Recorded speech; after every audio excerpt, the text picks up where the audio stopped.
Vamos a hacer un par de puntos del ejercicio 1. El ejercicio 1 dice, dadas f y g, analicen cada caso si quedan definidas f o g y g o f. Además, para cada función generada mediante la composición, determine su dominio natural y obtenga su matriz jacobiana en algún punto interior al mismo.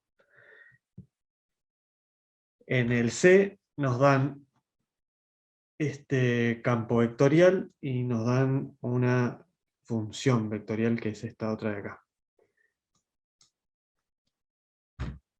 Para ver si es posible la composición, si quedan definidas, siempre analicen los dominios de ambas funciones. En este caso, el dominio de este campo vectorial está dado por esta inecuación, ¿no? Pueden ser pares de valores x, y, siempre y cuando su suma sea mayor o igual que 0, o acá, habiendo pasado la x restando, por ejemplo, también se puede escribir de esta forma, o de cualquier otra forma. Siempre esta forma es útil de tal forma de dibujarla en un plano. Dibujando, por ejemplo, la recta y igual a menos x. Por eso la pasé de esta forma. De esa forma se puede visualizar en el plano x, y cuáles son los puntos de los cuales se puede valer esta función para tomar valores. Bueno, en este caso, la función vectorial tiene el dominio todos los reales y nos da como resultado un par de valores.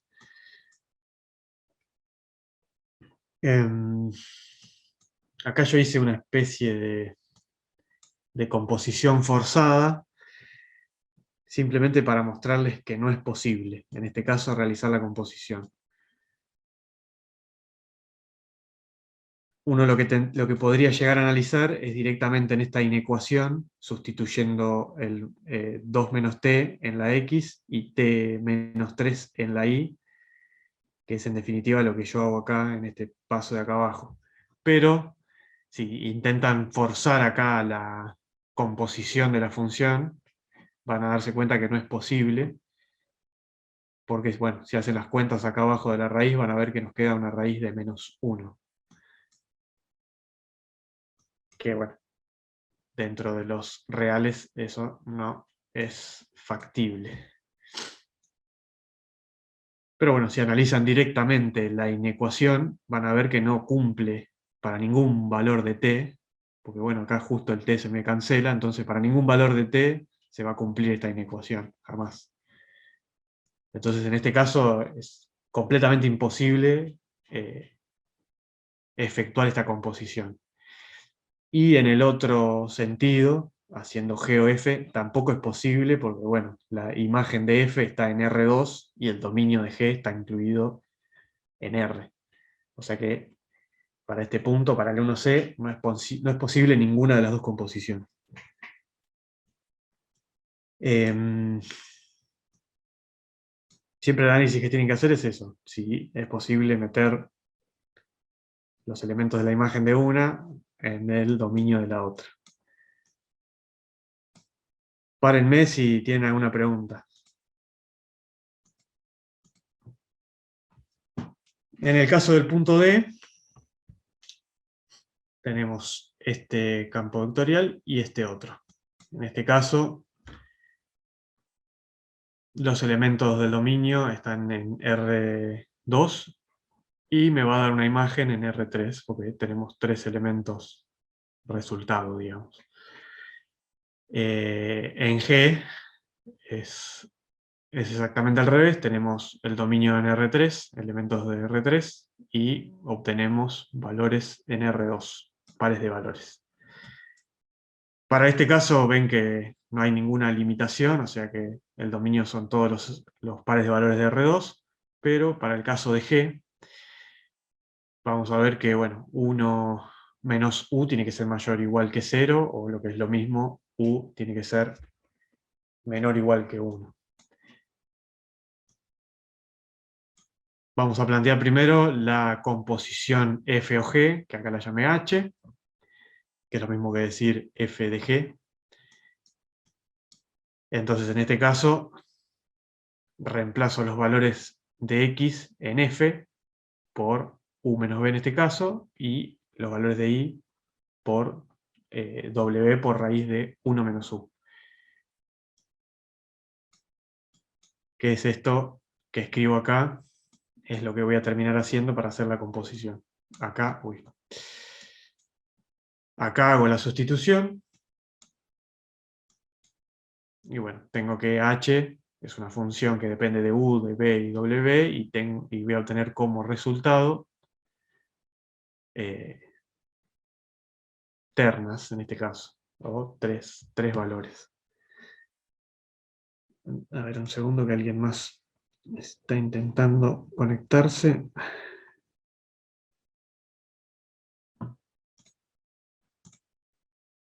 Ahí está. Bueno, y como habíamos dicho que el dominio de G eran todas las ternas U, V, W que tengan U menores o igual a 1, en este caso, digamos que la composición va a tener exactamente la misma limitación. O sea que el dominio van a ser esas ternas, excepto los valores de U que queden en este caso por encima de 1.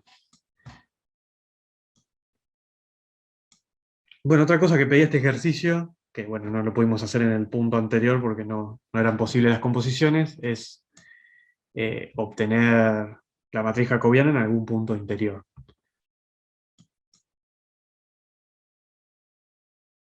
En este caso, yo acá obtuve una matriz jacobiana genérica, haciendo las derivadas correspondientes, y evalué en 0, 1, 1. Les hago la pregunta, ¿este punto es un punto interior?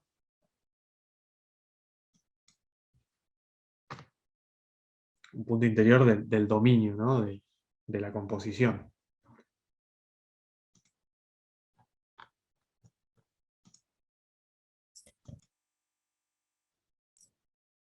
Sí. Sí, lo único que tuve cuidado es con el valor U, porque en B y W, digamos que tengo total libertad, pero en este caso tendría que tomar sí o sí para que sea un punto interior un valor menor a 1, ¿no? Que bueno, en este caso tomé 0, pero bueno, podría haber tomado cualquier otro valor menor a 1. De esa forma va a ser un punto interior. Entonces, bueno, evalúo la matriz jacobiana en este punto. Bueno, revisen luego las cuentas, pero obviamente la matriz jacobiana en este caso es una matriz de 3×3, ¿no?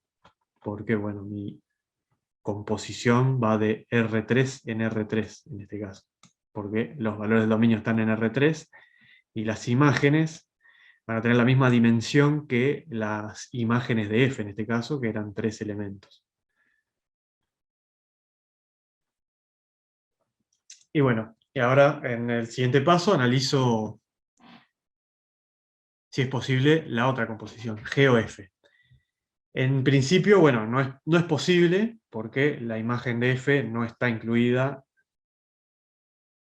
en el dominio de G, porque la imagen de F, si ustedes ven acá, van a ver que son todas las ternas posibles, ¿no?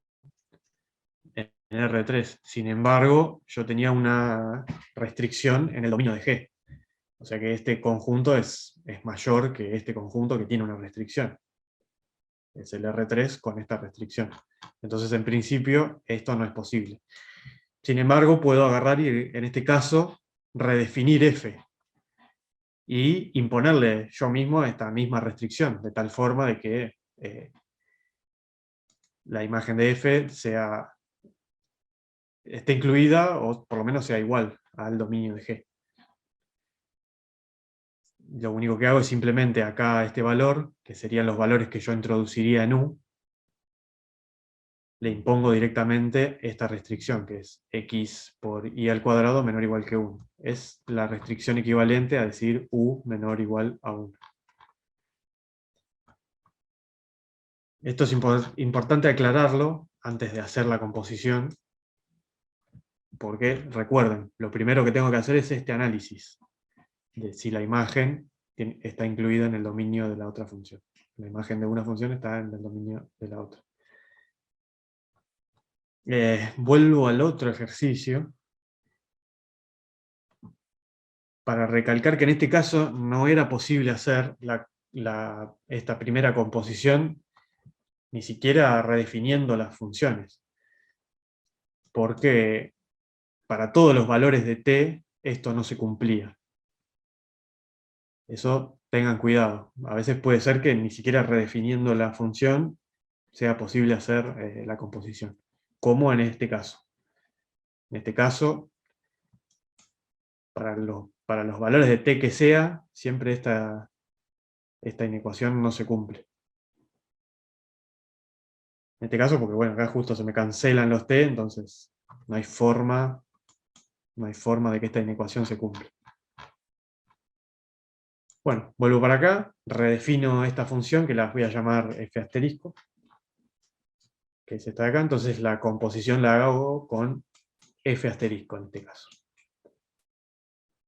Una vez hecho esa restricción de f, entonces es posible hacer la composición y vuelvo a hacer la sustitución, ¿no? U por x por y al cuadrado, b por y menos x y w por x en este caso. Hago las sustituciones y bueno, obviamente va a tener esta restricción, ¿no? Que era la que yo había planteado desde antes. Esto que está abajo de la raíz tiene que ser mayor o igual que 0, que es lo mismo que decir que x por y al cuadrado tiene que ser menor o igual que 1. Entonces, bueno, el dominio de esta composición va a ser este de acá, este conjunto de acá. Bueno, y nuevamente evalúo en algún punto interior, ¿no?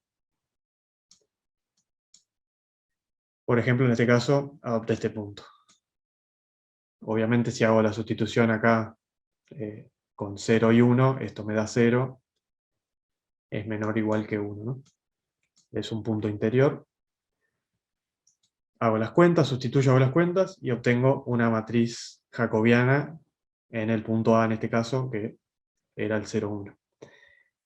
En este caso la matriz jacobiana es de 2 por 2, porque bueno, esta composición toma valores de R2 y me da como resultado también valores en R2. Bueno, estos son un par de ejercicios del punto número 1, ¿no?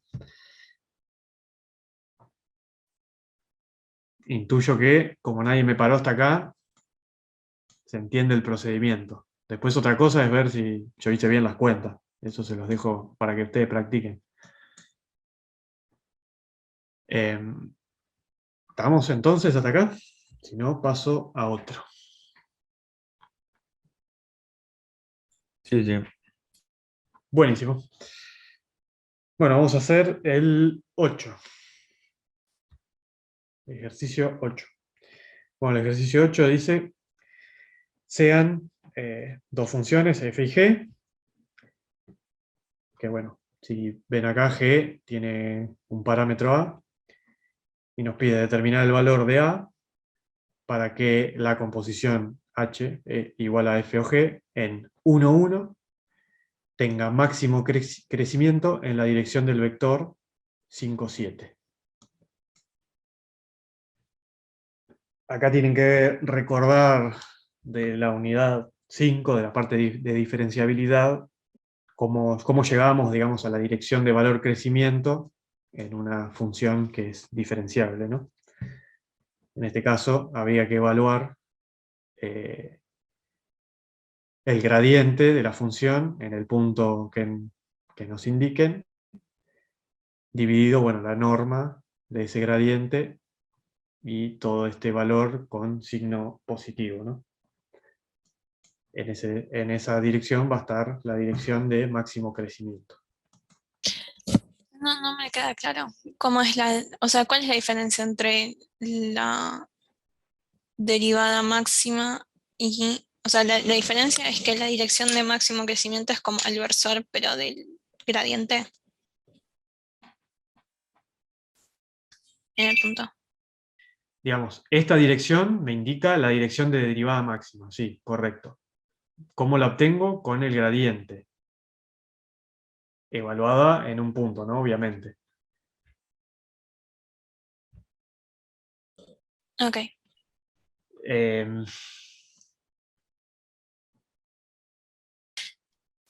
Pero si ya tenés... acá, ok. sí, sí, y voy a obtener la derivada máxima, o sea, un valor máximo de todas las infinitas derivadas en ese punto, ¿no?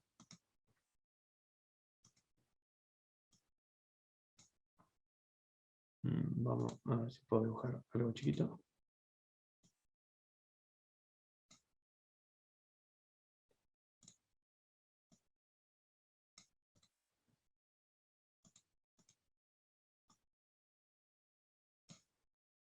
Mm, A mí lo que no me queda claro ponerle es que dice, en 1,1 tenga máximo valor de crecimiento en la dirección del vector, ese vector que te dan. Si es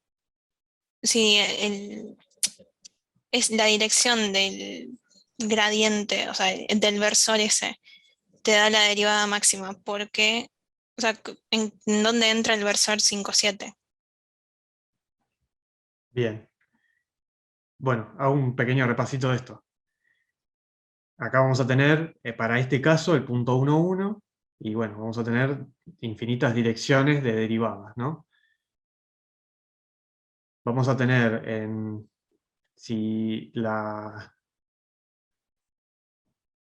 si el campo escalar en este caso es diferenciable, va a haber en una dirección, vamos a tener, para los sentidos opuestos, la dirección de derivada máxima y la dirección de derivada mínima, y todo el resto van a ser direcciones de, bueno, de derivada nula, ¿no? Ahora, fíjense que acá una de las dos funciones depende de un parámetro A.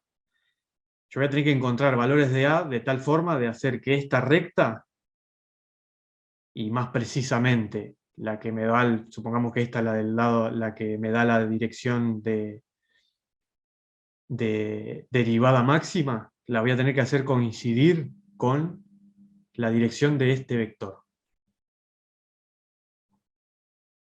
¿Cómo la voy a hacer coincidir? Bueno, dándole algún valor a este parámetro A. O sea, en principio, cuando yo haga la composición y obtenga el gradiente y obtenga, bueno, la dirección de derivada máxima, todo eso me va a quedar en función de un parámetro A. Para que a mí me coincida con la dirección de este vector, bueno, le voy a tener que dar algún valor a ese parámetro A. Ah, ok, es como que te dice, bueno, para que saques el valor de A, tenés ese Exactamente, dato nomás. Ok. exactamente.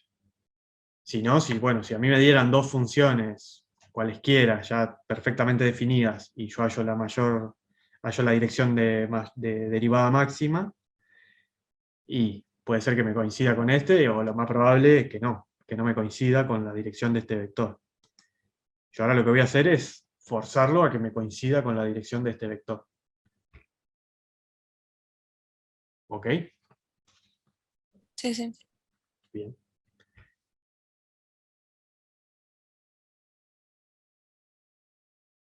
Bueno, entonces, vamos a empezar por... Este ejercicio lo planteé de dos formas. Una es plantear directamente la composición y obtener el gradiente, y otra es aplicar, digamos, la regla de la cadena, teniendo en cuenta que estas dos funciones son clase C1, es decir, son diferenciables en, es diferenciable en todos sus puntos, en los puntos del dominio, en todos sus puntos del dominio. Pero bueno, digamos, una de las formas más simples o más fáciles de ver es directamente hacer la composición y obtener el gradiente de la composición. Que es lo que hice acá en este paso. Hago la composición, recuerden que es f o g, o dicho de otra forma, f de g, es decir que los elementos de g los meto en f, que es lo que hice acá. X más y lo meto acá donde va esta x, me queda x más y al cuadrado, y a por y lo meto acá donde está la y. Queda a por y al cuadrado. Entonces, en definitiva, me queda esta función, que es un campo escalar, ¿no? Obtengo las derivadas parciales. Acá directamente apliqué las reglas de derivación. Y evalúo en 1, 1. Si se fijan, ya acá me aparece el parámetro A. Es decir, que este gradiente, dependiendo del valor que yo le dé a A, obviamente va a ir variando, ¿no? Es decir, si esta función, en vez de tener, por ejemplo, la A valor 1, tiene el valor 2, obviamente cambia la función y por lo tanto cambia la composición y por lo tanto cambia el gradiente de esa composición. Entonces, acá en este paso es donde yo hago fuerzo a que este vector, acuérdense que el gradiente no es ni más ni menos que un vector, tenga la misma dirección que este otro vector. Para que dos vectores tengan la misma dirección, deben ser proporcionales. Que bueno, eso lo pongo acá con esta constante k de proporcionalidad entre este vector y este vector.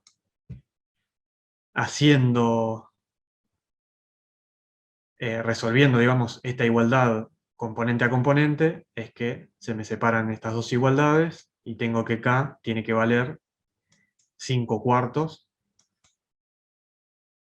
Y finalmente me queda esta ecuación, de la cual despejo a.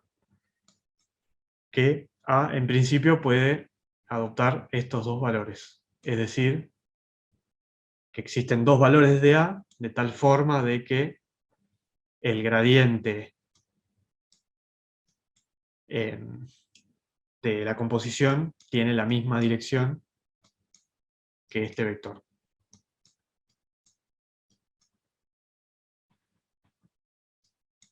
Después, bueno, lo que hago acá es una verificación y también veo el tema de la dirección de la derivada máxima. Ya con los valores de a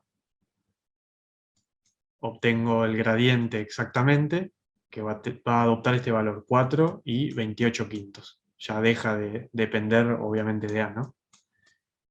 Obtengo la norma, que es este valor de acá, y esta va a ser mi dirección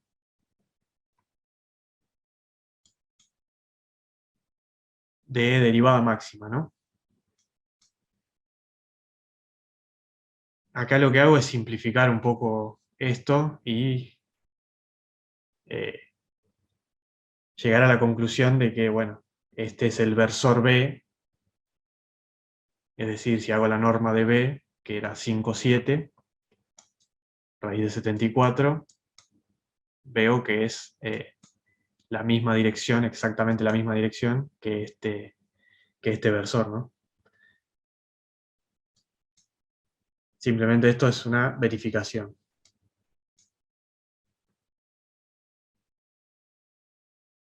¿Estamos hasta ahí?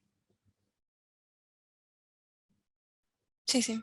Acá lo que hice es simplemente simplificarlo para que quede claro que este es el versor B también, ¿no? Que esto es exactamente lo mismo que el versor B. Operando, ¿no? con el gradiente y su norma.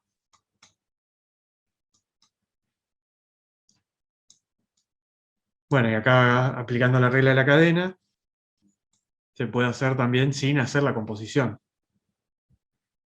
Esto es muy útil cuando la composición no la puedo hacer así directamente porque tal vez una de las funciones está definida implícitamente. Pero bueno, aplicando la regla de la cadena,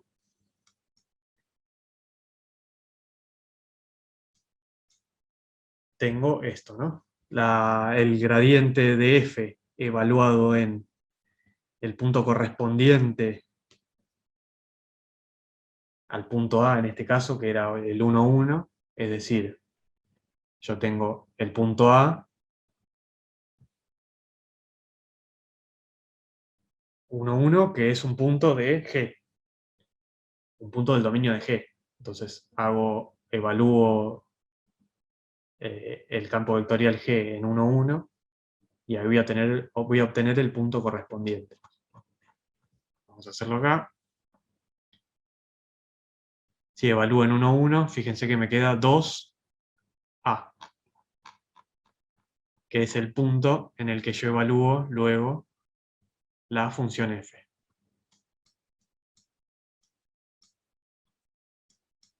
Y bueno, luego tengo que evaluar la matriz jacobiana de G en 1, 1 también, que es esta que evalué acá.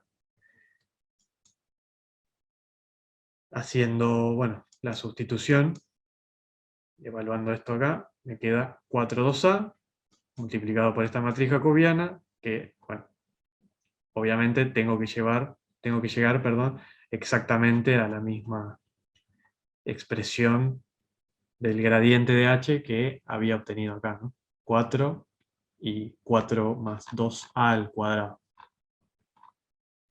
que es esto de acá.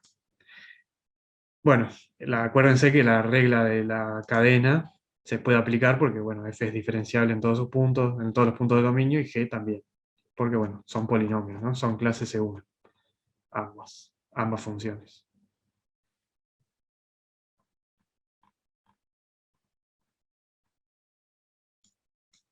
¿Hasta ahí estamos? Sí. Ok.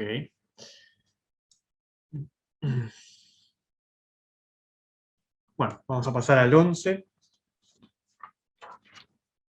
El 11 dice, la ecuación z al cubo, toda esta, igual a 0, define z, que es un campo escalar que depende de x y de y, en un entorno del punto 1, menos 2.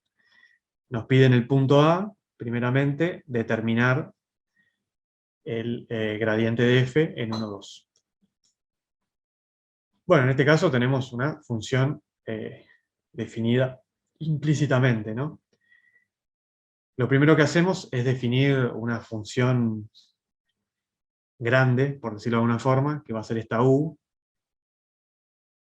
que es una función, digamos, extendida, en este caso de la f, porque, bueno, tiene una variable más que es la z, ¿no? Acá la f era de x y de y, que me definía z, pero bueno, u va a ser una función extendida más grande que depende de x y de z.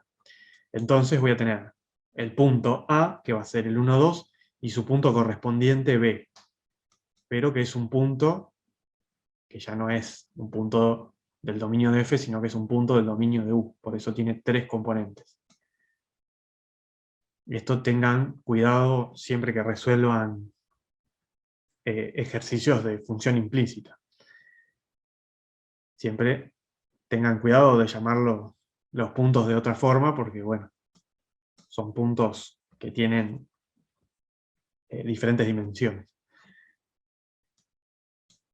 Bueno, para obtener el gradiente de f, no me va a quedar otra que aplicar el teorema de Cauchy-Dini, que es aplicar estas expresiones, ¿no?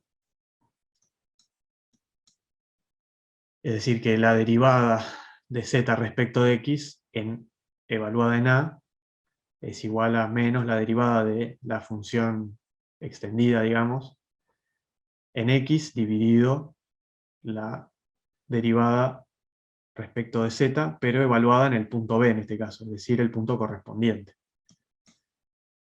Acá hago las derivadas parciales, aplicando la regla de derivación.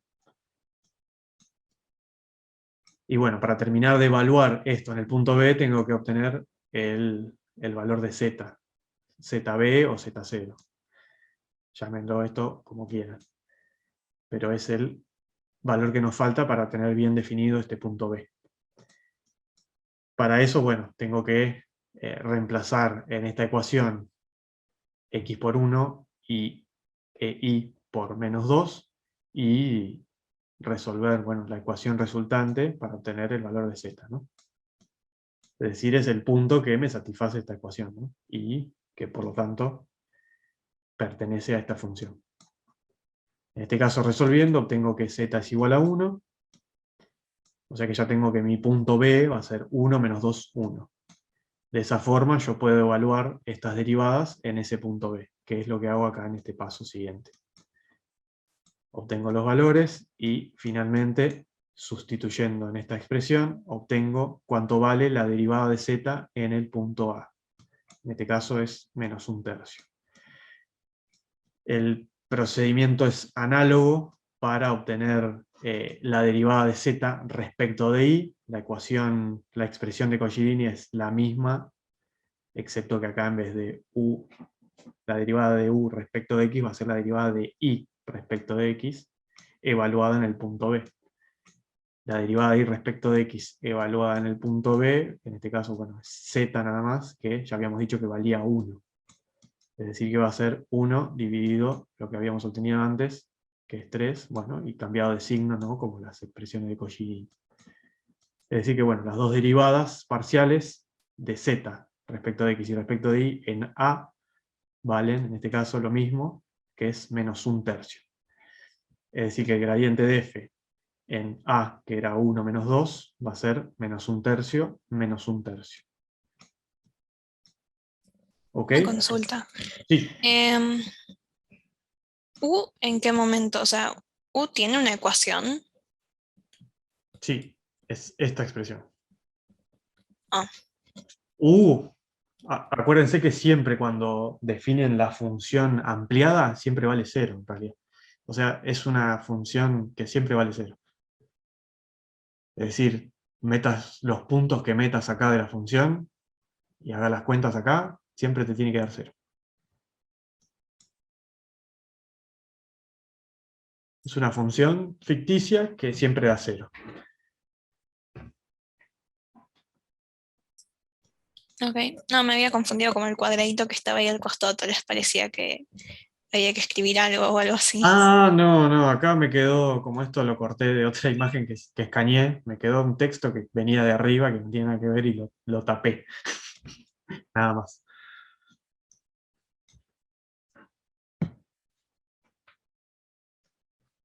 O sea, esto es esta expresión igual a 0 igual a u, que depende de x, de y, de z. Ok. Sí, Muchas sí. veces van a ver que lo definen como f mayúscula también. O sea, es lo mismo. Yo mismo creo que en un ejercicio más adelante puse f mayúscula, si mal no recuerdo. Simplemente para diferenciarla de la función que está definida implícitamente, ¿no? Siempre van a tener que hacer esto porque para obtener las derivadas van a tener que aplicar Cauchy-Deany, sí o sí.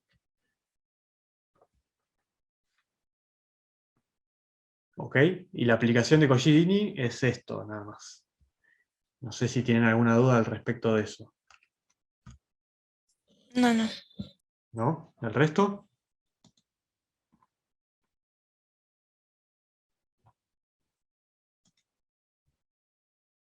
Bueno. Bueno, el punto B de este ejercicio pide halle las ecuaciones del plano tangente y la recta normal a la gráfica en 1 menos 2 z0, que bueno, no es ni más ni menos que el punto B este que obtuvimos antes. O sea que es el 1 menos 2, 1.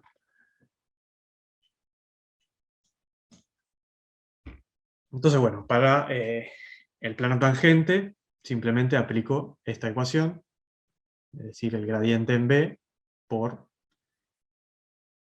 bueno, el punto genérico x y z menos el punto b.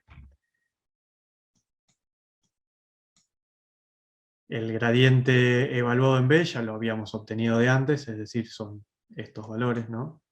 Este y, bueno, habíamos dicho 1, ¿no?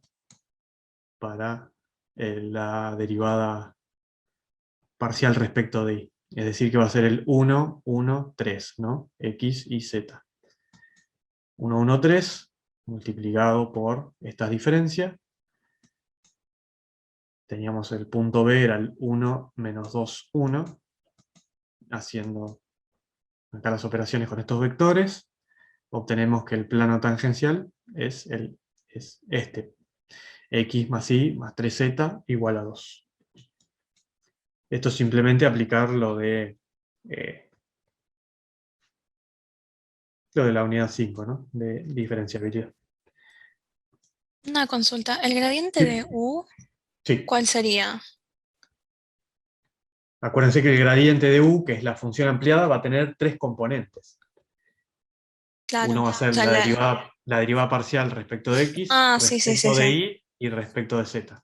Y que tiene que estar evaluada en b, ¿no? Acá me faltó escribir digamos, que si esto lo evalúo en b, me da igual a 1. Acuérdense que b era 1 menos 2, 1. A ver si lo puedo...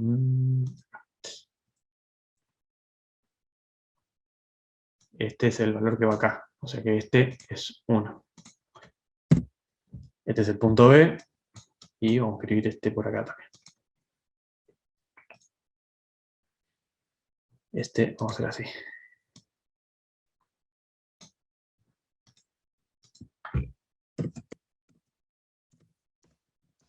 Evaluada en B me da 1, por lo tanto, ¿no? Porque Z, la componente Z de B es igual a 1. ¿Ok? Sí.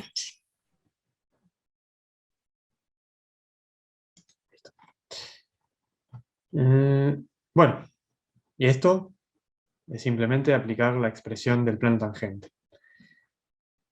Para la recta normal, tenemos un punto de esa recta, que es el mismo punto B, y bueno, acuérdense que el gradiente me indica la dirección normal, ¿no?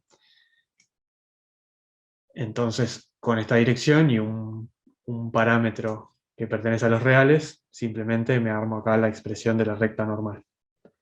Acá está el punto y acá está el gradiente evaluado en el punto. Acá está escrita la recta normal de las dos formas, como una única ecuación vectorial o como las tres ecuaciones cartesianas. Una Esto es... consulta. Sí, Yo sé ahí que es que tengo que usar lo que sería la U, porque en el enunciado dice f de en 1 menos 2z0. sí. Ok, si dijera poner ejemplo 1 menos 2, podría ser df. Sí, hay que tener, hay dos palabras, hay una palabra clave y bueno, y lo que mencionaste vos. Habla de la gráfica de f. Acuérdense que las gráficas, por ejemplo, la gráfica de un campo escalar, siempre incluye la imagen, ¿no? Es decir, tenés un campo escalar que depende de x y de y, son los puntos del dominio, pero tienen una imagen en z. Entonces, la gráfica, vos la graficás en x, y z. Lo mismo pasaba en análisis 1 cuando tenías la gráfica de la función. La gráfica vos la hacías en x y en y, más allá de que la función solo dependía de x. Claro. Acá me está hablando de la gráfica de la función de f, o sea que tiene tres componentes.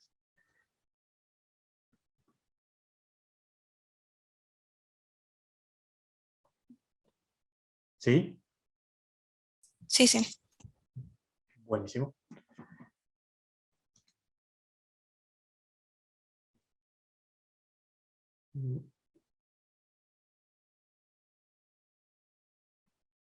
Me colapsó el lector de PDF. A ver si reacciona. Ahí reacciona.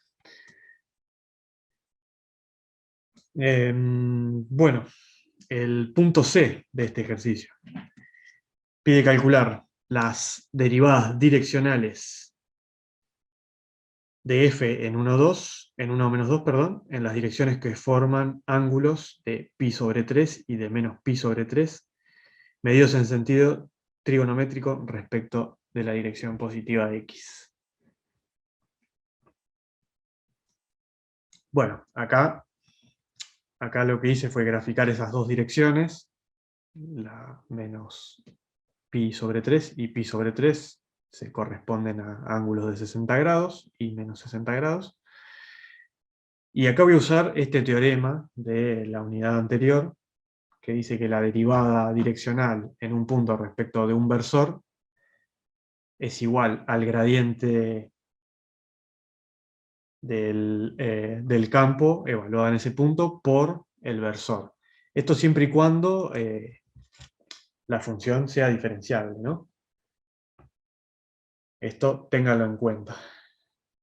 Sí o sí lo puedo aplicar únicamente cuando la función es diferenciable. En este caso no tengo restricciones en ese sentido, nuevamente, porque estoy hablando de una función que es un polinomio. Así que es diferenciable en todos sus puntos, lo voy a poder aplicar tranquilamente. Bueno, lo que hice acá fue escribir cuáles son los versores que me indican estas dos direcciones, ¿no? ¿Cómo llegarían ustedes a estas dos direcciones, a estos dos versores, partiendo de esto?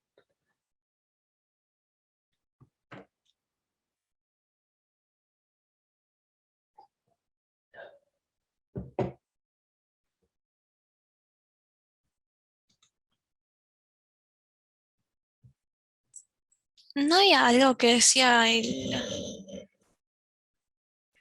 como el coseno del ángulo? Ah, exacto.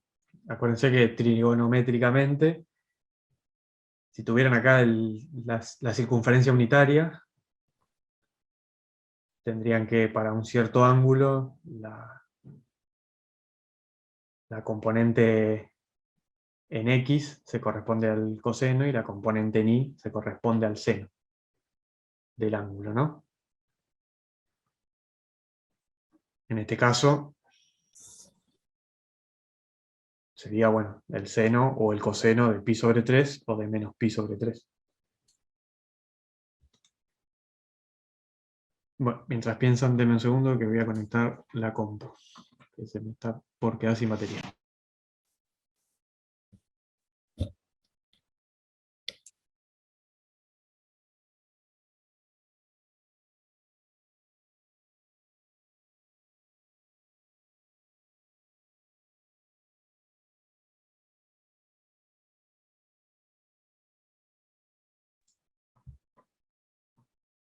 Bueno, ahí está. Yo tengo la fórmula que la derivada parcial de f respecto del versor en el punto es igual al gradiente, al módulo del gradiente en el punto por el coseno del ángulo, como fórmula. Claro, pero ese sería como el También, ángulo entre los vectores, calculo. Ok. O sea, deberías como tratar de escribir, si no, eso que te dice el enunciado en forma de vector.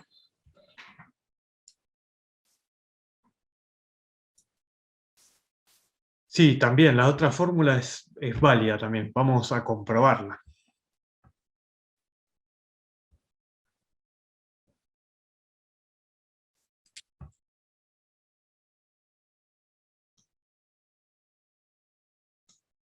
Vamos a comprobar ambas.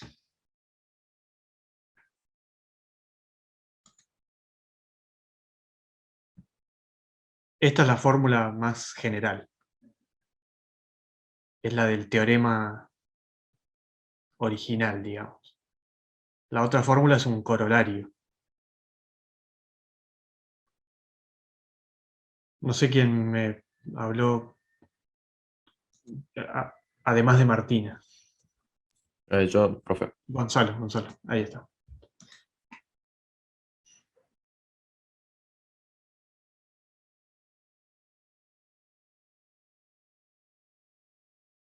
Pero bueno, vamos a intentar aplicar esta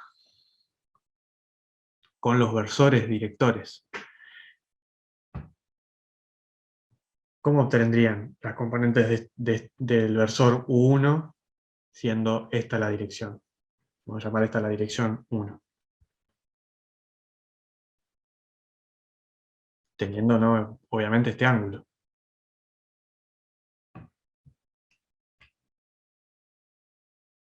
Con trigonometría, haciendo el seno y el coseno del ángulo. Sí, exacto. Porque Exactamente. justo la hipotenusa tiene que ser sí o sí 1. Exactamente. Como la hipotenusa es 1 en la circunferencia unitaria, el radio de esa circunferencia es la hipotenusa de los triangulitos que se van formando, ¿no? Entonces tenemos que el coseno, que va a ser, en este caso, la componente en X, el coseno de 60 o de menos 60 es igual a 1/2, que son estos dos valores que puse acá. Y el seno lo pueden hacer con 60 o con pi sobre 3, ¿no? Si ponen la calculadora en radianes. Y el seno de pi sobre 3, bueno, es raíz de 3 sobre 2. O menos raíz de 3 sobre 2 para esta otra dirección. Entonces ahí tenemos los versores.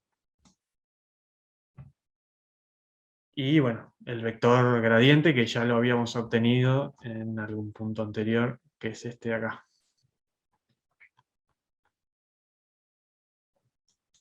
Haciendo esa multiplicación,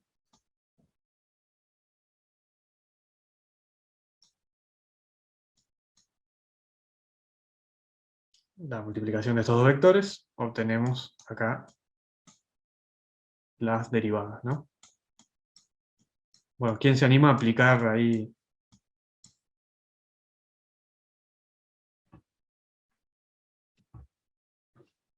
en su casa la otra expresión?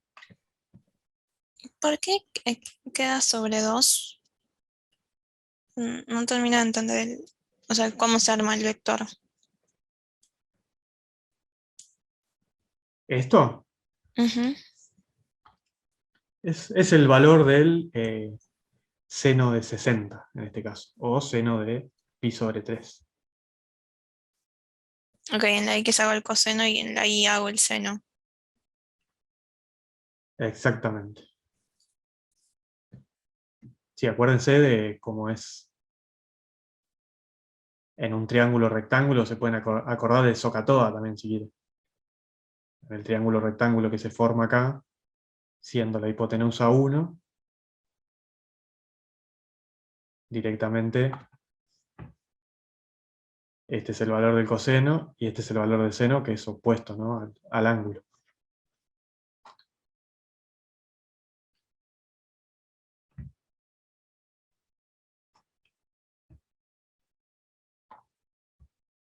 O sea, este raíz de 3 sobre 2 es directamente el valor del seno.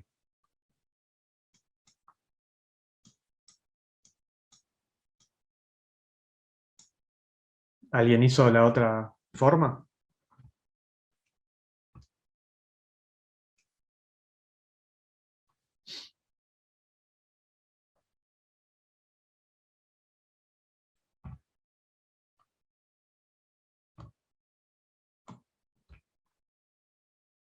Bueno, si alguien hace la otra forma, fíjense que van a tener que racionalizar seguramente.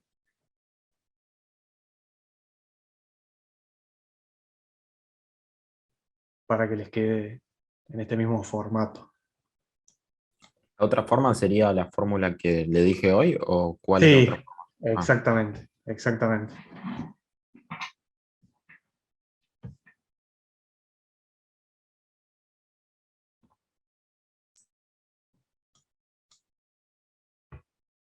Bueno, si alguien lo prueba, me avisa. Va, no sé si quedó alguna consulta. Esta parte era simplemente creo que lo más rebuscado era encontrar cuáles son las componentes de estos versores, nada más, que tampoco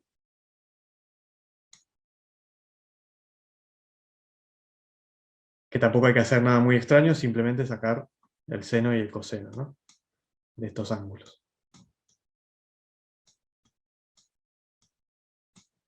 Operando se obtienen los dos valores de las derivadas direccionales respecto de estos versores.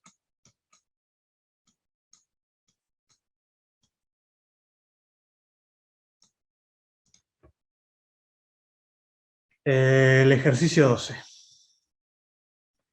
Halle los puntos del hiperboloide de una hoja de ecuación, nos dan la ecuación, donde el plano tangente es paralelo al plano de ecuación z igual a x menos y.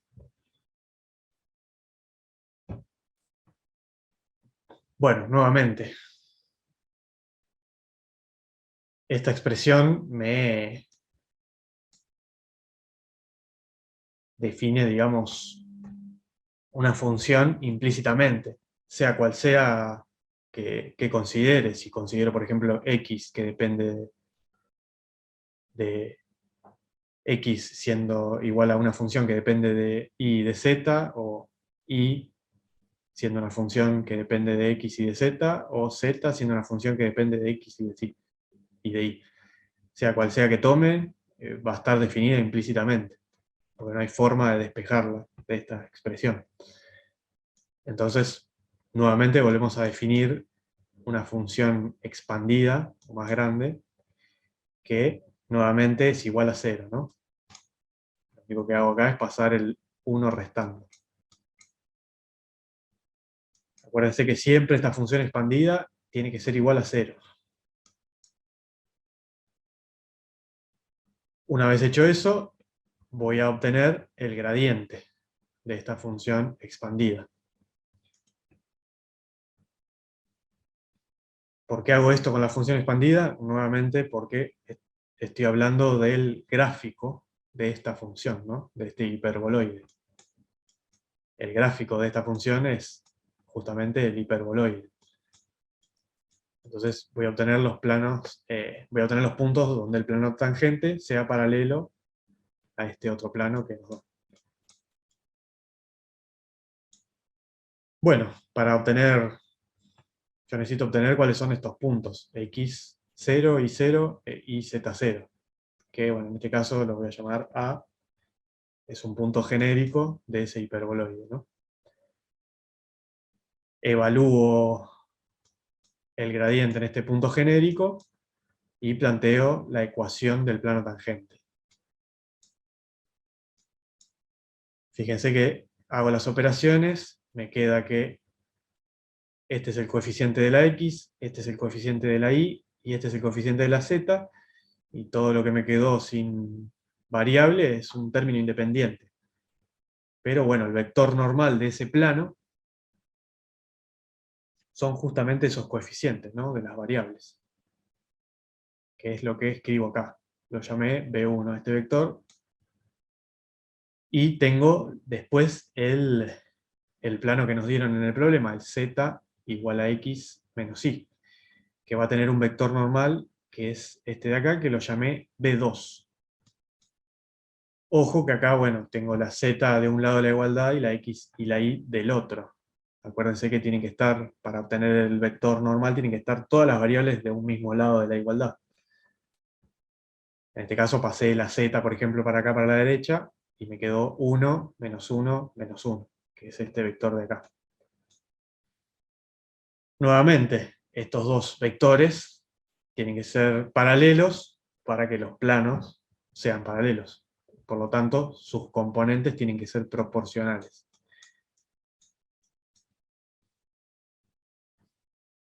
Y bueno, esa proporcionalidad es la que planteo acá con este valor lambda, ¿no? Componente a componente, obviamente.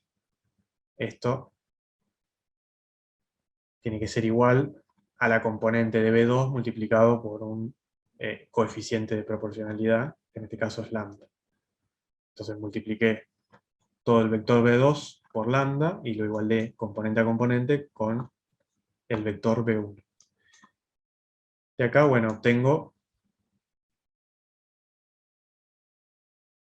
este punto genérico x0, y0 y z0, cómo se escribe en función de esa constante de proporcionalidad, en este caso lambda. Como esto es un punto del hiperboloide, yo estoy tratando de hallar puntos del hiperboloide en los cuales el plano tangente sea paralelo a este plano, este punto debe satisfacerme la ecuación del hiperboloide. Es decir, este punto pertenece al hiperboloide. De esta forma, sustituyendo, obtengo una ecuación que depende únicamente de esa constante de proporcionalidad y, bueno, la obtengo, ¿no? En este caso voy a tener dos valores que me satisfacen simultáneamente todas las condiciones, 2 y menos 2, por lo tanto obtengo dos puntos del hiperboloide en los cuales el plano tangente es paralelo al plano inicial que nos dieron. En este caso uno de los puntos es 1 medio, 1 medio, menos 1, y el otro es menos 1 medio, menos 1 medio, 1. Estos dos puntos de acá. ¿Hasta ahí?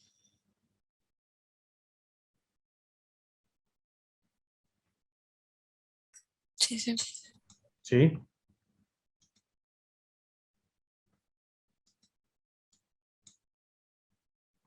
Bien. Bueno, vamos a pasar al 13 entonces. El 13 dice, dada f, que es esta de acá, calcule la derivada de f en 3, 1, 2, en la dirección a la normal interior a esta superficie de acá, en dicho punto, ¿no? Es decir, en el punto A. Esta superficie de acá es una superficie esférica, que bueno, en este caso tiene centro en el origen y radio raíz de 14. Acá grafiqué en el primer octante esa superficie esférica, ubiqué el punto A, que es un punto de esa superficie, y a su vez es un punto que pertenece al dominio, ¿no?, de la función que nos dan, del campo escalar que nos dan. Bueno, en este caso hay dos formas de resolverlo también, porque bueno, si uno ya se da cuenta de que la superficie es esférica y nos piden la dirección normal interior a ese punto, digamos que es la dirección que nos marca el radio de esa esfera hacia adentro, ¿no? Es esta flechita que yo dibujé acá. Acuérdense también que una forma de escribir un punto es también, se corresponde, digamos, a la forma de escribir el vector que va desde el origen hasta ese punto, ¿no? Teniendo en cuenta las coordenadas del punto. Entonces, este vector es el menos 3, menos 1, menos 2, porque bueno, es el vector, es el vector saliente cambiado de signo, nada más. Todas sus componentes. O sea que son las mismas coordenadas que el punto A, pero cambiadas de signo.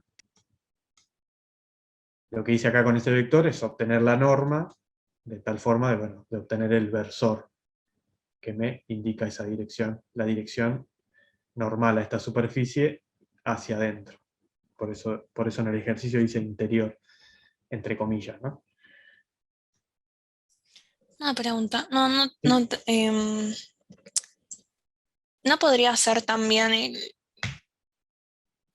¿cómo es esto? Un vector, o sea, como el vector normal esa superficie, pero cambia de signo. Sí, es lo que hice acá. Después lo que hago simplemente es obtener el versor de este mismo vector. Ah, porque no entendí como lo que era del radio. Sí, si ustedes tienen Ojo, de vuelta, en este caso, porque es una superficie esférica que está centrada en el origen, ¿no? La dirección radial de esta esfera es la misma que este vector B, en este caso. Si yo acá dibujara un radio de esta esfera que va desde este punto hasta el centro, es este mismo vector. O sea, podría ser cualquier vector cuyo módulo sea 14. ¿O no? Mm, No, no porque nos están pidiendo justo en el punto A.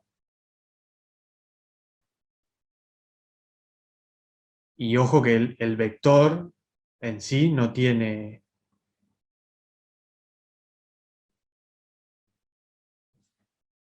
En este caso tiene norma raíz de 14, pero digamos, el versor va a tener norma 1, por ser versor, ¿no?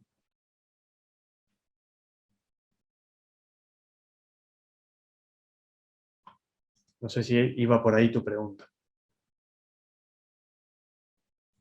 Es decir, cualquier otro punto de la superficie va a tener la misma norma, porque bueno, es el radio, pero yo necesito la dirección esta específicamente, la que va desde el punto A hasta el origen, en la recta que une esos dos puntos. Sí, sí, se entendió. Igual, por ejemplo, si no fuera una esfera, si yo calculara, si fuera otro, Si fuera otra superficie, lamentablemente voy a tener que aplicar esto. Yo acá lo hice porque se puede hacer gráficamente, porque en este caso es una esfera. Pero si no, hay que nuevamente me tengo que armar la función ampliada de esa superficie, en este caso es una esfera, pero como en el caso del ejercicio anterior era un hiperboloide, por ejemplo, me armé igualmente la función ampliada. Acá me tengo que armar la de la esfera. Nuevamente porque yo no puedo definir un campo escalar que dependa de las otras, de dos de las variables, porque no puedo despejar ninguna de estas variables respecto de las otras dos. Entonces me tengo que armar sí o sí esta función ampliada. Entonces me armo esta función ampliada, vuelvo a obtener el gradiente, lo evalúo en el punto, en este caso en el punto A, que es el 312, y me armo la expresión del plano tangente. Del plano tangente en este punto A.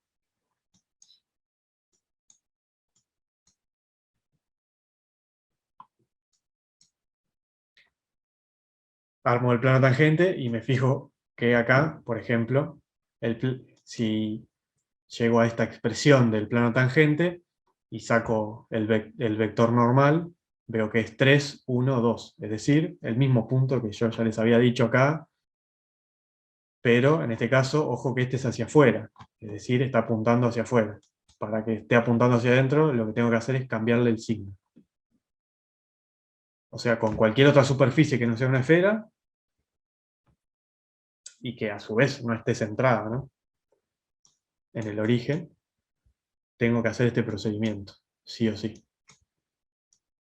Van a ver que, bueno, en este caso se ve claramente, obtengo el mismo vector normal, ¿no?, a ese plano tangente, el 3, 1, 2. Que bueno, puede estar hacia afuera o hacia adentro, simplemente cambiándole el signo a ese vector normal. Que ojo que el plano no deja de ser el mismo. Si yo, por ejemplo, a esta expresión del plano la multiplico por -1 de un lado y del otro lado de la igualdad, el plano es el mismo, pero el vector normal ya me dio para el otro lado, digamos. Es decir, el vector normal puede ir para un lado o para el otro, de acuerdo a cómo yo lo quiero orientar.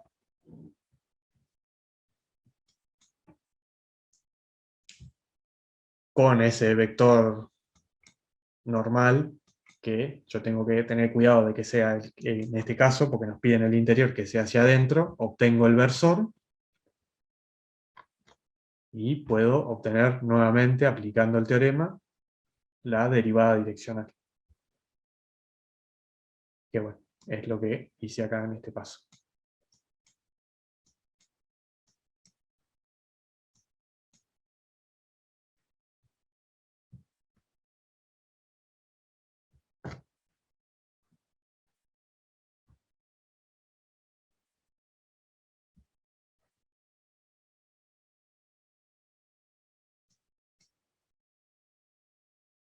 ¿Hasta ahí? ¿Estamos?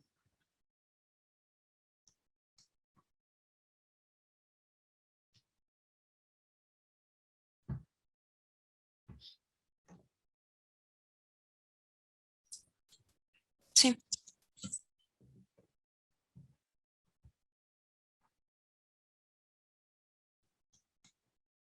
¿El resto? Más o menos. Sí, sí. Gonzalo, bien. Martina ya me respondió.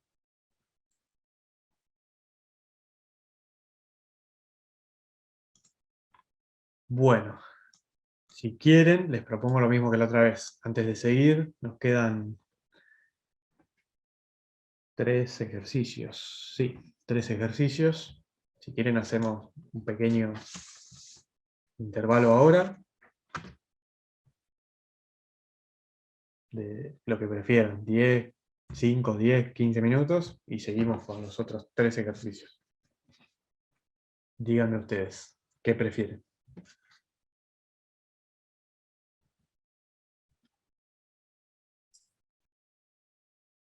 10 minutos podrían ser, si no. Dale, 10 minutos. Bueno, si estamos todos de acuerdo, en 10 minutos entonces seguimos. Sí, 10 minutos. Dale, buenísimo.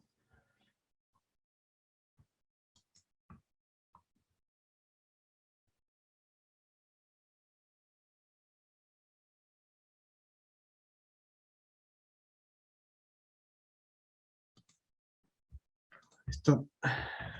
Bueno, vamos a hacer el 19.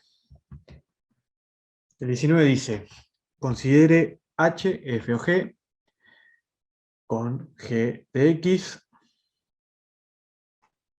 y una f que depende de u y de b, que está definida por esa ecuación de ahí, es decir, está definida en forma implícita. Pide demostrar que y igual a h de x con h de 0 igual a 1 satisface esta ecuación de acá. Bueno, lo primero que hice acá fue plantear una red orientada, es decir, ver de qué depende cada una de estas funciones. F depende de u y de b, y bueno, lo que hice acá fue llamar a esta componente u y a esta componente b una vez que haga la composición, ¿no? Esta composición f o g. Y bueno, y g, es decir, u y b, dependen ambas de x en este caso. Es decir, que la composición final depende directamente de x.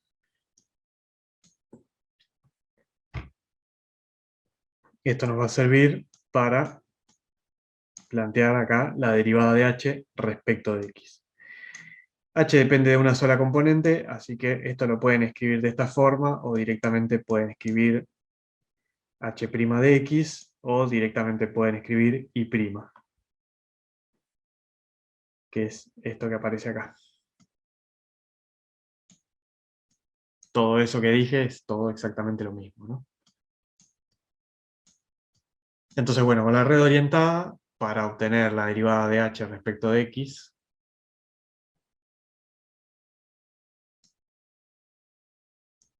voy a necesitar la derivada de f respecto de u, multiplicada por la derivada de u respecto de x, más la derivada de f respecto de b, multiplicada por la derivada de b respecto de x. Recuerden que para hallar la derivada de la composición, tengo que recorrer todos los caminos posibles de esa red orientada. Acá por un lado obtuve la derivada de u y la derivada de b, que obviamente dependen ambas de x únicamente. Son estas dos expresiones de acá. Y para obtener las derivadas de f, me vuelvo a tener que inventar esta función ampliada, que bueno, acá llamé f mayúscula, que va a depender de u, de b y de i. Recuerden que está definida implícitamente por esta expresión de acá. Es decir, que es esta expresión igualada a 0.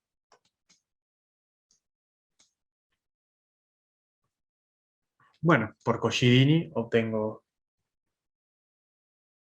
la derivada respecto de u y la derivada respecto de b con estas expresiones, es decir que voy a tener que obtener las derivadas parciales de f mayúscula y aplicar estas dos fórmulas.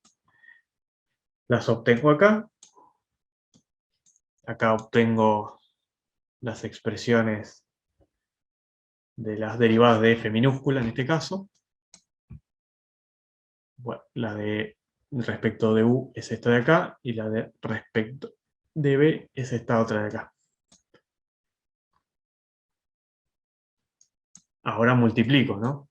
Obtuve estas dos derivadas de f minúscula, que son esta de acá y esta de acá, y las tengo que multiplicar por esta y por esta respectivamente, ¿no? U' es esta de acá y b' es esta de acá. Acá hago esa multiplicación y obtengo h', ¿no? Que, como les había dicho, es exactamente lo mismo que i', dicho de otra manera, nada más. Habiendo obtenido i', sustituyo en, bueno, en la ecuación que nos pedían ver si satisfacía, ¿no? Este i' de acá lo sustituyo. Que es lo que planteo acá, ¿no? El i' lo sustituyo acá. Bueno, y empiezo a operar a ver si realmente esto satisface, ¿no? Bueno, fíjense que acá esto, sacando denominador común, esto se me cancela. Bueno, acá tienen que recordar lo que yo había dicho al principio de todo, que es que u es igual a e a la x y b es igual a e a la x al cuadrado, que bueno, son las componentes de esta función vectorial, ¿no? Eso lo sustituyo acá. La e a la x la cambié por la u y e a la x al cuadrado la cambié por la b. Sustituí y bueno, veo que acá también se me pueden cancelar varias cosas. Finalmente me queda menos i más 2xi más, bueno, la distribución de este paréntesis, ¿no? I más 2xi, que bueno, todo se me cancela, es decir, me queda 0 igual a 0. La ecuación se satisface.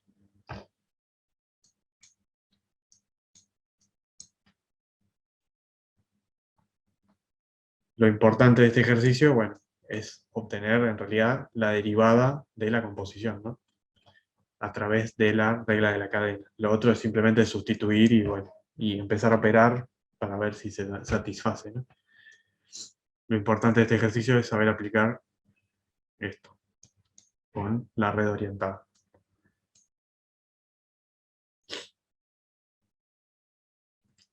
¿Estamos? ¿Hasta ahí? Voy a hacer uno más que tiene este mismo procedimiento, un poco más cortito nada más, que es el 20.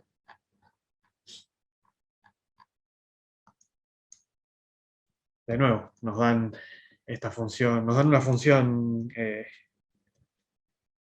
f de x minúscula, que me define el z, que bueno, obviamente como z acá no se puede despejar, está definido implícitamente, vuelvo a definir una f mayúscula igual a 0, y bueno, para obtener las derivadas parciales,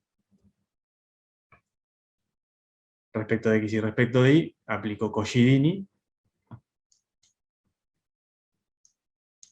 es decir, tengo que hacer la derivada respecto de x, de la f mayúscula, en este caso es 1, la derivada respecto de y, de la f mayúscula, en este caso es z, y bueno, la derivada de z, la derivada de f, perdón, respecto de z, en este caso es y menos e a la z. Que bueno, como lo tengo que cambiar de signo por el teorema, me queda esta expresión para la derivada de z respecto de x y esta para la derivada de y respecto de x. Bueno, simplemente luego paso a sustituir en la ecuación que nos piden satisfacer. que es esta de acá, que tiene que ser igual a 0. Bueno, como se ven, es muy fácil de verificar, porque bueno, me queda esto multiplicado por z, se me cancelan, y me da 0.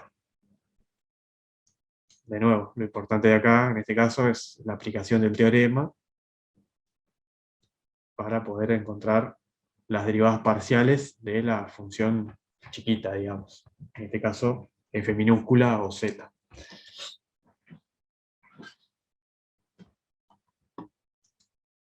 ¿Alguna duda con Collidini o con, en el ejercicio anterior, la red orientada?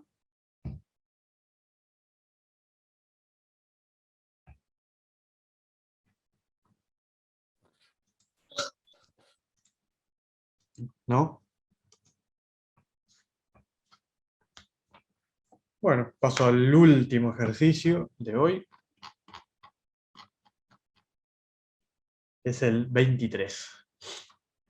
Bueno, tanto el 19 como el 23 son ejercicios bastante típicos, o de parciales o de finales, inclusive. A ver, de los otros que hice. Sí, de los otros que hice, ejercicios típicos desde el 11 al 13, que tienen parte de geometría, son bastante típicos también. Pero bueno, el 23 nos dice que, bueno, esta ecuación define implícitamente a la función esta f minúscula, que es u, sabiendo que los puntos x, y pertenecen a la curva de ecuación y nos dan acá esta función vectorial. Por lo tanto, al pertenecer esos puntos a esta curva, resulta que, bueno, que u, en definitiva, es una composición, ¿no? H es una composición H que depende de T directamente. Hay que verificar que H es decreciente en el punto T sub 0 igual a 2.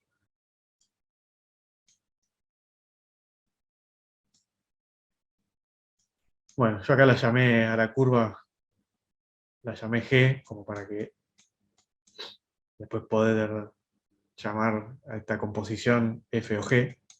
Pero bueno, este G de T no es ni más ni menos que esa función vectorial que ahí llamaban X mayúscula.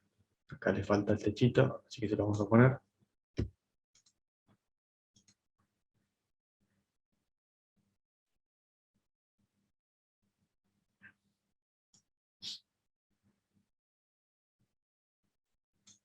Bueno.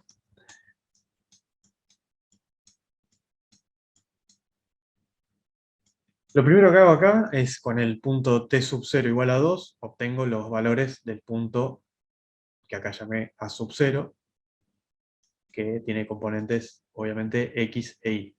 Es decir, pongo acá el valor 2 en donde está la T y obtengo un par de valores, o sea, un par X, Y, que es un punto que a su vez pertenece, digamos, a esta ecuación, ¿no? Pertenece a esta función, digamos, a esta función f de x, y. Entonces tengo el punto x0 y 0, que es 1, 2, que yo llamé, bueno, a sub 0. Después voy a obtener el valor de u sub 0, que me satisface conjuntamente con este valor de x y este valor de y, esta ecuación, ¿no? En este caso, no se puede despejar u de acá, aún habiendo sustituido los valores de x y de y. Pero bueno, cuando sucede eso, mi sugerencia es que prueben siempre con 1. Fíjense que en todos los ejercicios va a verificar de esa forma, o prueben con 1, o con 0, o con algo que haga que este exponente sea 0. Cosas por el estilo, y van a ver que estas ecuaciones se van a satisfacer. En este caso con 1. Si hacen acá con 1, el exponente este da 0, e a la 0 es 1, y me queda 2 más 1 menos 3, que es 0, o sea, satisface. Después lo que hice acá fue nuevamente plantear la red orientada. Recuerden que f dependía de x y de y, y a su vez, como estos eran los valores de x y de y, obviamente x depende de t, e y también depende de t, y únicamente de t. Es decir, que esta es mi red orientada. Por lo tanto, la derivada de h respecto de t, en t0, va a ser igual, y acá hay que tener cuidado, va a ser igual a la derivada de f respecto de x en a0, que es este punto, por la derivada de x respecto de t en t0, y bueno, el resto de la red orientada siguiendo por el otro camino, ¿no? Hasta llegar a t. ¿Qué pasa? Estas derivadas, las de f minúscula, yo no las puedo obtener directamente porque, bueno, la función está definida implícitamente a través de esta ecuación. Entonces, para obtener este de acá y este de acá, nuevamente me voy a tener que definir una función aumentada o una función más grande que nuevamente tiene que estar igualada a 0. Y en este caso, para el teorema de Cauchy-Dini, estas funciones, las derivadas de estas funciones tienen que estar evaluadas, perdón, en el punto correspondiente al A0, que no es el A0, porque el A0 es un punto que tiene dos componentes. En este caso, el punto A tiene tres componentes. Va a ser el 1, 2, y la tercera componente es 1, que era el U sub 0 que habíamos obtenido acá, ¿no? Que satisfacía esta ecuación. Es decir, estos dos puntos son correspondientes, pero no son el mismo punto. Ni siquiera tienen la misma dimensión, ¿no? Bueno, obtengo las derivadas de f mayúscula respecto de las tres variables y las evalúo en el punto A. Voy a tener 2, 2 y 4. Es decir, cuando sustituyo acá me va a quedar menos un medio la derivada respecto de x y menos un medio también la derivada respecto de y, evaluada en a sub 0. Bueno, y tenía que la derivada de x respecto de t, y tenía que obtener la derivada de x respecto de t y la derivada de y respecto de t también. Acá tengo 2t, que surge de derivar esto respecto de t, y derivar esta otra respecto de t también, que bueno, es el coseno de t menos 2 en este caso. Y tengo que evaluar estas dos derivadas en t sub 0, que era 2. Evalúo y obtengo los valores. Finalmente, después de haber obtenido todas esas derivadas, obtengo, por, bueno, haber aplicado ahí la multiplicación siguiendo la red orientada, obtengo que la derivada de h en t sub 0 es menos un medio, que es este valor de acá, por 4, más menos un medio por 1. Haciendo la cuenta veo que el resultado me da menos 5 medios. Acá nos pedía verificar que la función era decreciente. Al ser negativo, y estamos analizando, en definitiva, estamos analizando una función de análisis 1, al ser la derivada negativa en un punto, eso significa que en ese punto la función es decreciente. Simplemente con eso concluyen que es decreciente. Simplemente con el signo de este resultado. Hasta acá. Este último ejercicio.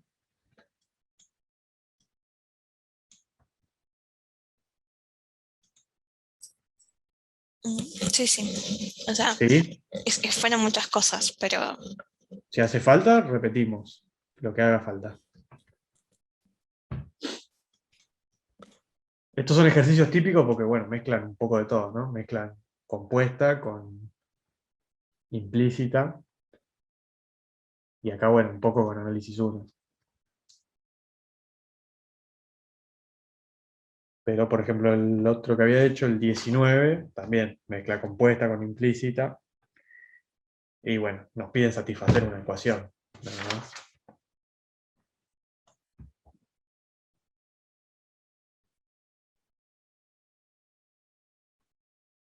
En este tipo de ejercicios hay que ser un poco ordenado respecto de este y plantear bien lo que se busca para saber qué es lo que tenemos, y de lo que tenemos, cuando hay que hallar una derivada que es de una función implícita, volver a ser cuidadoso en dónde evaluamos esa función implícita.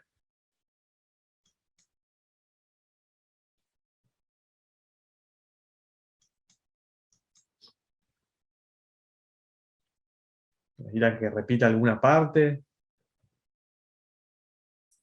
Como lo que va después de Sí. esa parte. Es la de f' de x. Claro, son las cuentas eso. Esto de acá, Sí. ok. Yo había definido esta función ampliada, que bueno, ya pasa a depender además de x y de y, de u. Entonces empiezo a hacer las derivadas. Las hago porque me las pide el teorema de Cauchy-Dini, ¿no? No porque sí. Porque el Sí, teorema sí. de Cauchy-Dini me pide la derivada respecto de x, la derivada respecto de u y la derivada respecto de y. Acá vuelve a aparecer la misma derivada respecto de u, ¿no? De esta forma yo puedo obtener, haciendo estas dos cuentas, puedo obtener las derivadas parciales o las derivadas de la f minúscula respecto de x y respecto de y. Entonces, bueno, me pongo a hacer las derivadas. En este caso, por ejemplo, la derivada respecto de x, hago la derivada de esto respecto de x. Fíjense que acá me aparece la x, la derivada es 1, después me aparece este exponente que tiene toda esta expresión como exponente, pero bueno, tiene la x acá nada más. Es decir que la derivada es esto mismo por la derivada de x, que es 1. Y así. Y así cada una de las derivadas. Después estas funciones derivadas las evalúo en A, que es a su vez el punto ampliado también. Tenía la función ampliada y a su vez tengo el punto ampliado. El punto original que tenía era el 1, 2, este punto ampliado es 1, 2 y algún otro valor. Ese otro valor surgía de satisfacer esta ecuación, ¿no? Es decir, sustituyo la x por 1, la y por 2, y bueno, trato de encontrar el valor de u, en este caso, que me satisface esa ecuación. Ese va a ser el valor que me amplía el punto anterior. Entonces, con este punto A, yo puedo evaluar, en estas funciones, este punto A ampliado, puedo evaluar en las derivadas de mi función ampliada. Una vez que evalúo eso, simplemente es hacer esta división y cambiarle el signo. Para obtener ya, sí, las derivadas de la función chiquita, que es esto de acá y esto de acá. Que al yo evaluar en el punto correspondiente, obtengo la derivada, a su vez, en ese punto correspondiente, ¿no? El A y el A sub 0.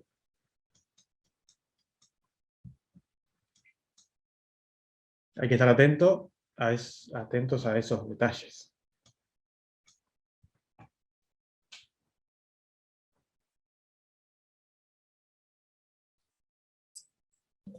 Ok. Y después lo de x' igual a 2t, eso, Este de acá, bueno, esa vamos que es para arriba. de la x grande. O sea, las g de t sería. Sí, yo lo llamé GDT, pues me gusta más que a las curvas, o sean C de T o G de T. Pero nada, es un mambo mío. Pero es esta función de acá, es esta función vectorial de acá. Como la composición yo la hago f o x o f o g, aparte la x se confunde con las otras x, etc. Pero bueno, esto es esto mismo de acá. Cuando yo hago la composición, estos elementos son los que yo meto después acá, en x, y este en y. Esto es como si fuera f o g, es lo mismo que decir f de g. Es decir, que las imágenes de G son las que meto en la función f para obtener ya la imagen final, digamos, la imagen de la composición. Entonces, acá yo a este le llamé x, simplemente porque después mi función u o mi función f depende de x y de y, de este y de este. Entonces, x' es la derivada de esta expresión respecto de t, e y' es la derivada de esta expresión respecto de t. Entonces yo derivé, acá que tenía, a ver, t al cuadrado menos 3, la derivada es 2t, y tenía 2 más seno de t menos 2. Entonces una constante desaparece, y bueno, la derivada del seno es coseno, por lo que la derivada de lo que está acá adentro, que es 1, o sea que queda esto mismo, y después lo tengo que evaluar en t sub 0, ¿no? Que t sub 0 era el punto del cual partía todo, ¿no? Acuérdense que también inclusive el a sub 0 yo lo obtenía del t sub 0.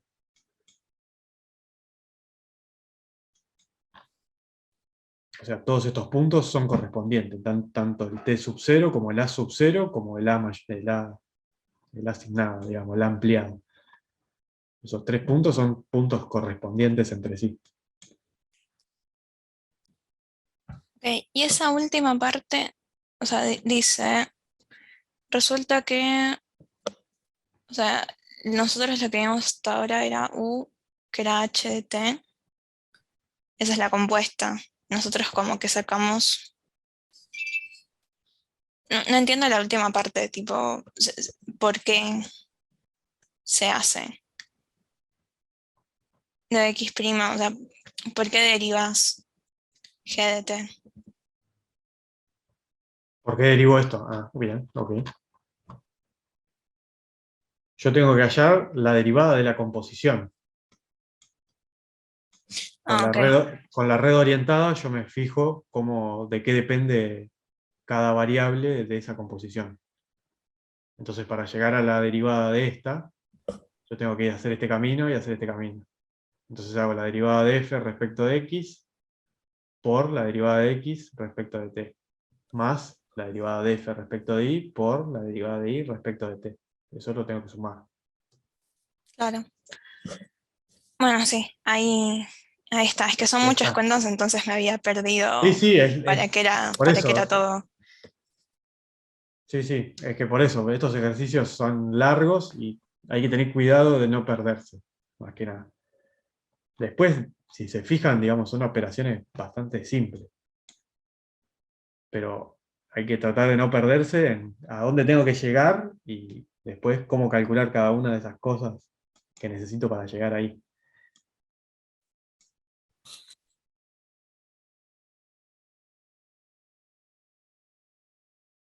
Les sugiero que, bueno, en este ejercicio yo no lo hice así, porque me adelanté, por decirlo de alguna forma, ¿no? Y calculé primero los puntos correspondientes, qué sé yo. Pero les sugiero primero plantear esto de entrada. La red orientada y cuál es la derivada que tengo que calcular. O sea, la derivada de la composición en este caso.